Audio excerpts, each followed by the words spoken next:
யாழ்ப்பாண சர்வதேச விமான நிலையத்தில் நடராஜர் சிலை வைப்பதற்கு கலாச்சார அமைச்சர் விருப்பம் தெரிவித்தாலும் அதே அரசாங்கத்தில் உள்ள மீன்பிடி அமைச்சர் இராமலிங்கம் சந்திரசேகரன் மறுப்பு தெரிவிப்பதாக இந்து பௌத்த அமைப்பின் இணைப்பாளர் கலாநிதி சிதம்பரமேகன் குற்றம் சாட்டினார்.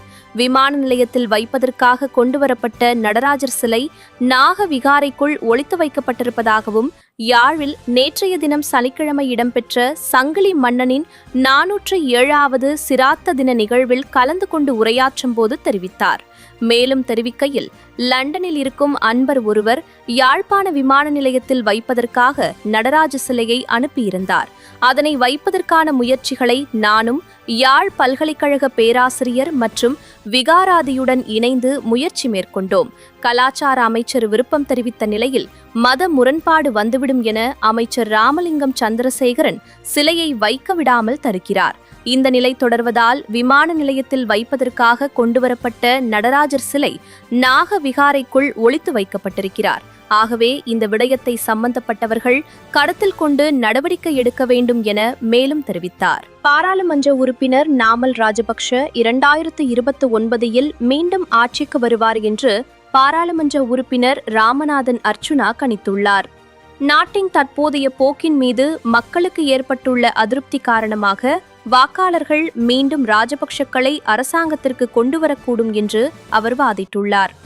இதை பதிவு செய்து வைத்துக் கொள்ளுங்கள். 2029 நாமல் வருவார். அதை யாராலும் தடுக்க முடியாது.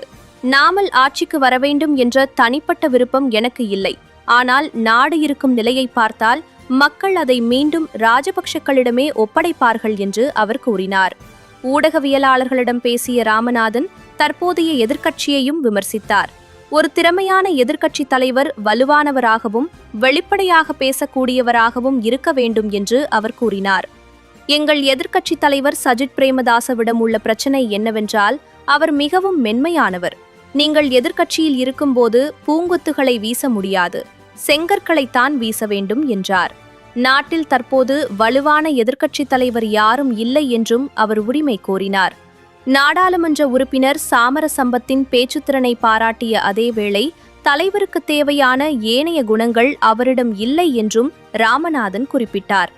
நாமல் ராஜபக்ஷ ஒரு தகுதியான எதிர்க்கட்சி தலைவராக இருப்பாரா என்று கேட்கப்பட்டதற்கு, நாமல் ராஜபக்ஷ எதிர்க்கட்சி தலைவராக வேண்டிய அவசியமில்லை, அவர் ஜனாதிபதியாவார். இதை நீங்கள் பதிவில் வைத்துக் கொள்ளலாம். அந்த நேரத்தில் நான் அரசியலில் இருக்க மாட்டேன், ஆனால் நீங்கள் பார்ப்பீர்கள் என்று அவர் கூறினார்.